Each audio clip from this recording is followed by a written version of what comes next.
Mga katrops, welcome back ulit sa aking channel, Sports React PH. At ngayon nga ay pag-uusapan natin ang balitang pagkuha na ni Josh Hart ng bagong kontrata ngayon sa New York Knicks. Pag-uusapan na rin nga natin dito sa ating panibagong video ang balitang nagsimula na nga rin pang ensayo at training ng mga bagong players ng Los Angeles Lakers.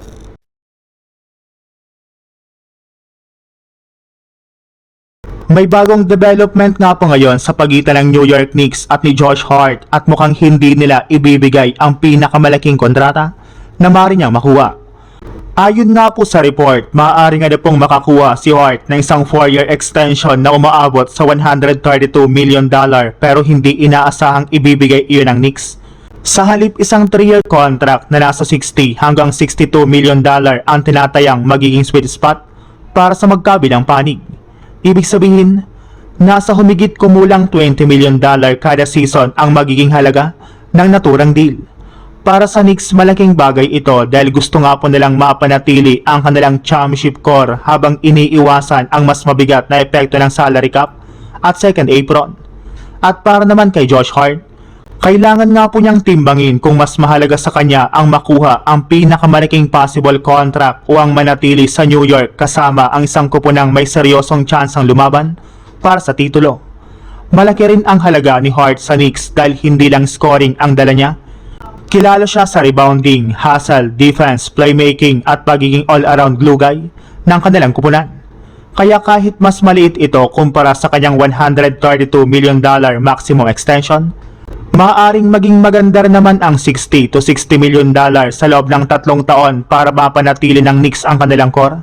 Sa ngayon wala pang final agreement sa pagitan ng dalawang panig, pero kung matuloy ang deal, posibleng manatili si Josh Hart sa New York Knicks sa mga susunod na taon. Samantala, punta naman tayo sa ating sunod na pag-uusapan sa balitang nagsimula na nga po ang ensayo at training ng mga bagong players ng Los Angeles Lakers. Nagsimula na nga pang on-court training ng Los Angeles Lakers sa Slovenia bilang bahagi ng kanilang mini-camp na inorganisa ni Luka Doncic bago ang opisyal na training camp para sa 2026-2027 NBA season. Matapos nga po ang pagdating ng halos buong Lakers roster sa Ljubljana at ang unang bonding activities ng team ay tumutok na nga po ngayon ang kanilang mga players sa basketball world. Isinagawa nga po ng Lakers ang 2 oras na training session sa isang arena sa Slovenia kung saan pinangunahan nga po ang ensayo ng assistant coach na si Greg St. Jean. Makikita rin sa mga lumabas na larawan na seryoso ang mga manlalaro sa kanilang paghahanda. Since layunin nga po ng minicamp na hindi lamang pagbutihin ang kanilang kondisyon at sistema sa court, kundi lalo ring palakasin ang chemistry ng isang Lakers team na malaking pinagbago ngayong offseason.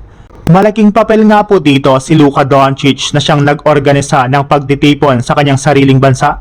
Bukod sa basketball training, kasama rin sa programa ang team bonding, pamamasyal at iba pang aktibidad bago sila tuluyang bumalik sa Estados Unidos para sa official na training camp. At dahil ito ang unang season ng Lakers sa post-LeBron James era, mas mahalaga ngayon ang mabilis na pagkakaroon ng chemistry ng kanilang bagong roster.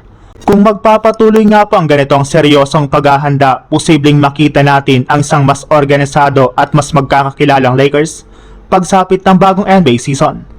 Mukhang nagsisimula na nga talaga ang bagong era ng Lakers at sa pagkakataong ito si Luka Doncic na ang nasa sentro ng lahat.